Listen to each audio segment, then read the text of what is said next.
Hello friends, welcome to this fourth lecture of module 2.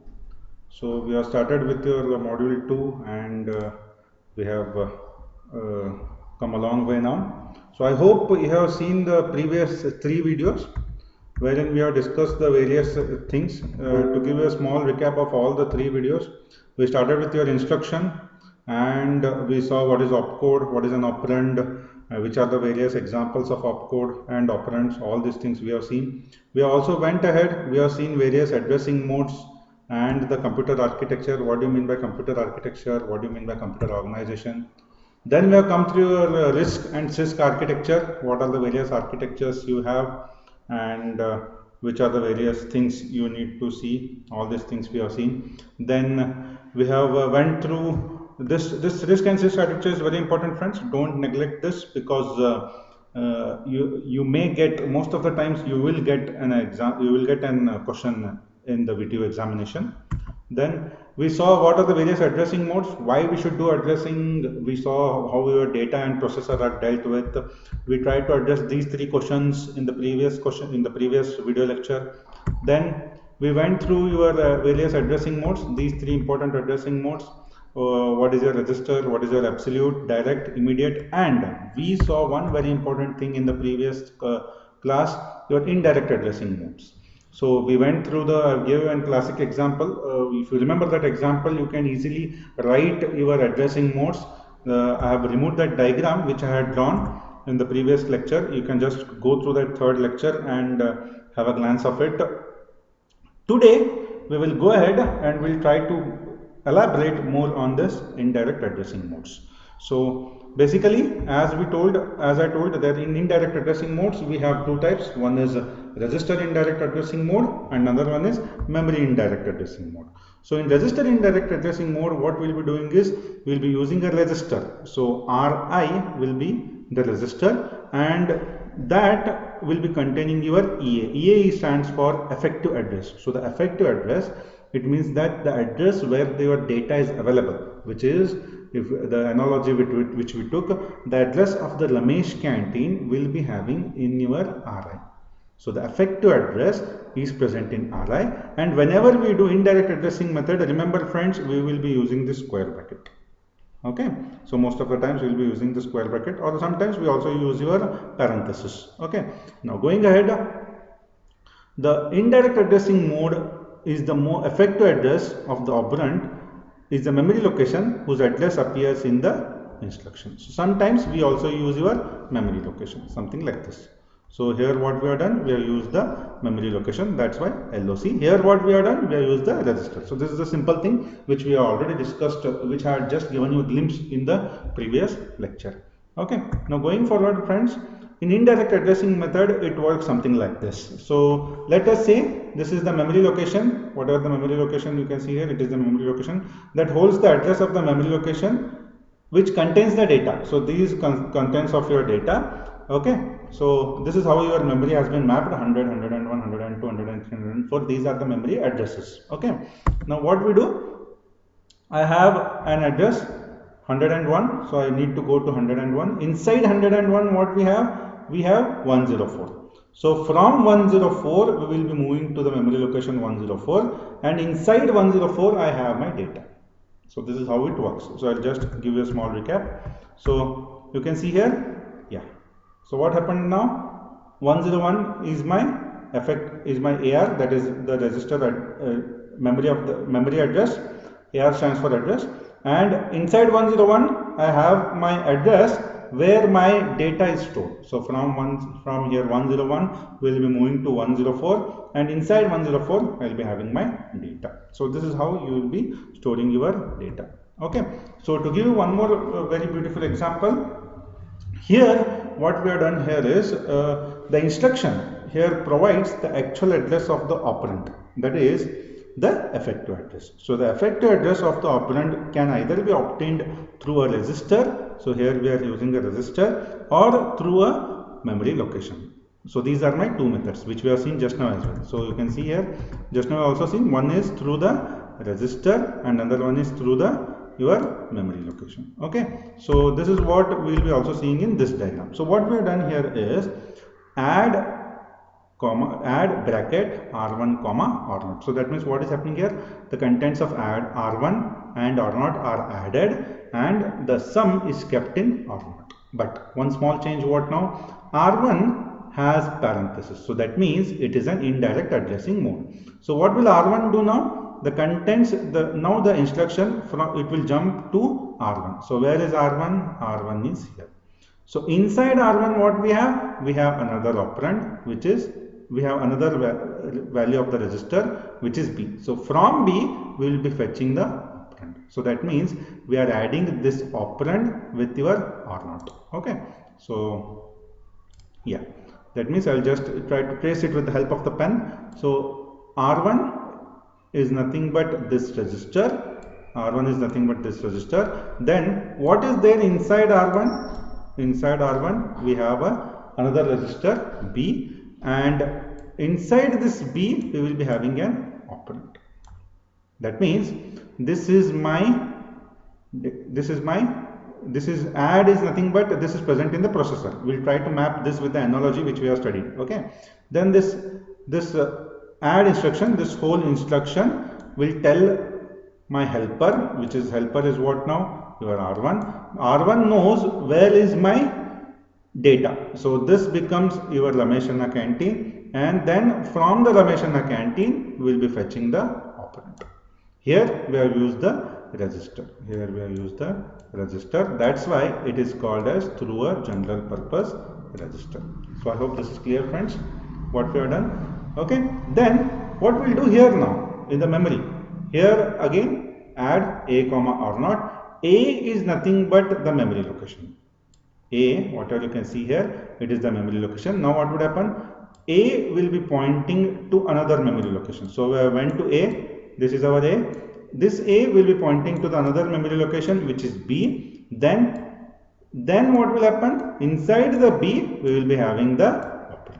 Inside the B we have the operand. That means what is happening again now? It is very similar to your register addressing mode. Only small change is what now? Here we have used the memory location. So what did it happen then?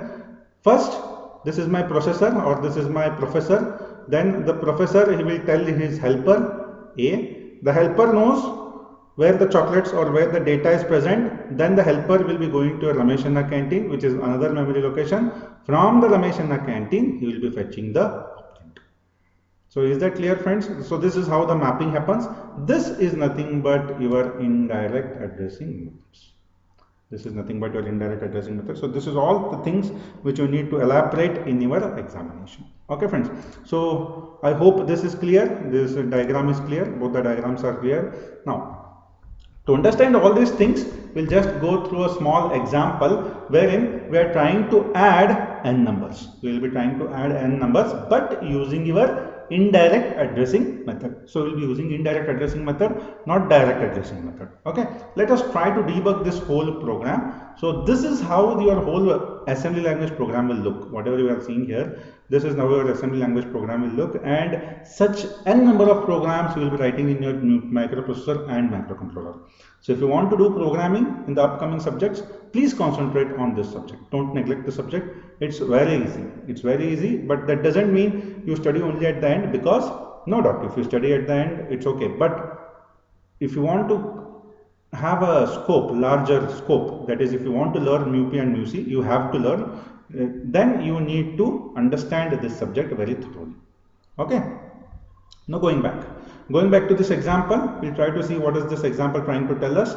Now we are adding n numbers here. We are trying to add n numbers. First, let us understand what is the motto of the program. So the motto of the program is to add n numbers. Okay. So this, in order to add n numbers, what we'll be doing is we need to do some initializations. So these are called as initializations. What is the first initialization? We need to assign a number. So that number is stored in n. That number is stored in n. N could be anyone. Then this n is moved into R1. We'll be moving this n into R1. Okay. Then after that, what we'll be doing is we will be taking a number. Say for example some 5000. So we'll be taking some number, say 5000. I'll just write 5k, and we will be moving it to R2. That means we will be copying it into R2. Okay.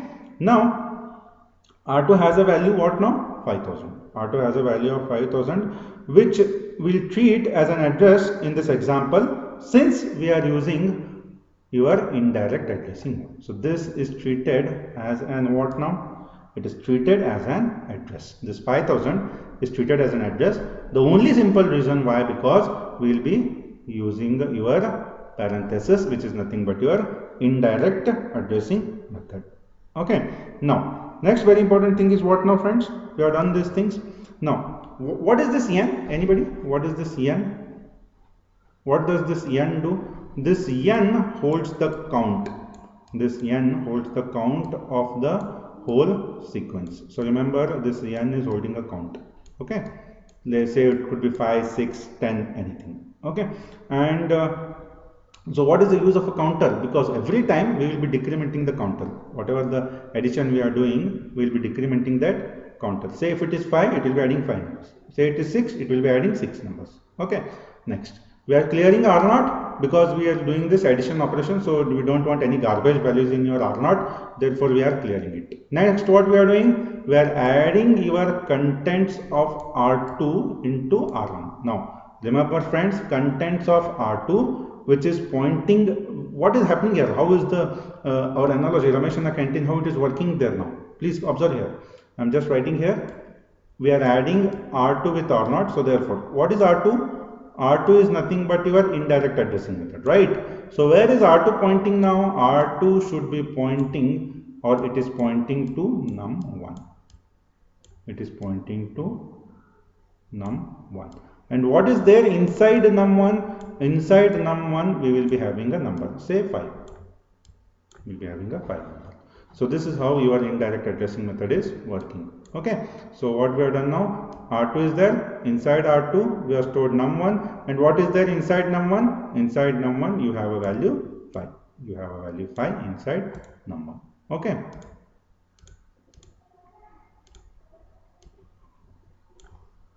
So yeah. So do you want to erase? No, let us not erase. Let us only erase these things. So I hope this is clear, friends, what we are doing. Now, what is the next thing now? The next very important thing is we will need to do the addition. So what is happening now? Add hash 4 to R2. Why hash 4? Anybody? We require hash 4 because we have assumed that the data, that is the num1, whatever we have taken here, it is of 32 bits. It is of 32 bits, right? If it is of 32 bits and if each memory location is holding 8 bits, that is, say one memory location is of 8 bits, then next memory location is also of 8 bits, then third memory location is of 8 bits, then finally fourth memory location. That means each data is of 32 bits. That means how many memory locations are there? There are 4 memory locations. There are 4 memory locations.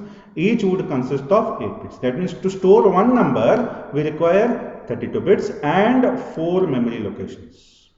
Remember, friends, these 4 are your memory locations. And what is this 32 bits? This is the size of the data, right? That's why what we have done, we are adding 4 to R2, so that once we start fetching the number, we need to start from here. It has started from here, then it has to skip all these 4 digits, it has to add this, and it has to come directly to the 5th place. It has to directly come to the 5th place. So therefore we are using here add hash 4 comma R2. So I hope this is clear, friends. Okay. Next very important thing we have added. So remember, all these things are happening like this. N has been moved to R1. Yes. Num1 has been moved to R2. And the contents of R2 has been moved into R0, and we have added 4 to R2 so that we can avoid the mixing of numbers, and we decrement R1. What is there inside R1? Inside R1 we have stored n. What is the value of n? N we have taken some 5. So we have decremented it. From 5 it is moving to what now? Once we decrement, it will be moving to 4, and it goes on, and it goes on something like this. Then we'll branch it. So the instruction to branch is back. Okay. So we'll be branching it. Once we branch, we'll be moving the R0 back into sum. Okay, so what will we do now? Once so or not, what it is happening inside or not, all your addition is getting stored. Why? Because we have done add R2 comma R naught. Then what we do? We move this R naught into sum. So I hope friends this is clear, whatever we are discussing, this whole program. This continues until it reaches a 0. Once it reaches, that's why I written branch, if branch is greater than, sorry, if branch is less than 0. Okay, if it becomes greater than 0, then sorry, it will be backing up until branch is greater than 0. If this 5 reduces to 0, then we stop branching the whole thing. Okay, so I hope so friends, this is clear whatever we are speaking. Okay, and 1 second, just let me check the time. Yeah, and the next very important concept we have is of your array addressing methods. Whatever we have seen till now, it is indirect, but it is called as what? Pointer. What is the pointer then? The register or the memory location that contains the address of the operand is called a pointer. That's why you can see here, when we started our discussion, we called it as pointers. Why we called it as pointers? Because the register or the memory location, here the register, whatever the register or the memory location, whatever it is holding the operand, which is holding an operand is called as a pointer. That's why it is called as pointers. Okay, so I hope so the pointers method is clear. These two examples are clear. The next very important thing we have is our arrays. So this arrays we'll be seeing in the next class. This is again a little bit different, which we'll be seeing in the next upcoming classes. For now, you just go through this class, try to understand these two diagrams as well as your indirect addressing methods, how this is happening. Okay friends, if you have any doubts, any problems, any time, you can WhatsApp me or call me. Thank you for watching. Thank you. We'll again meet in the next class, which could be 5th class. Okay.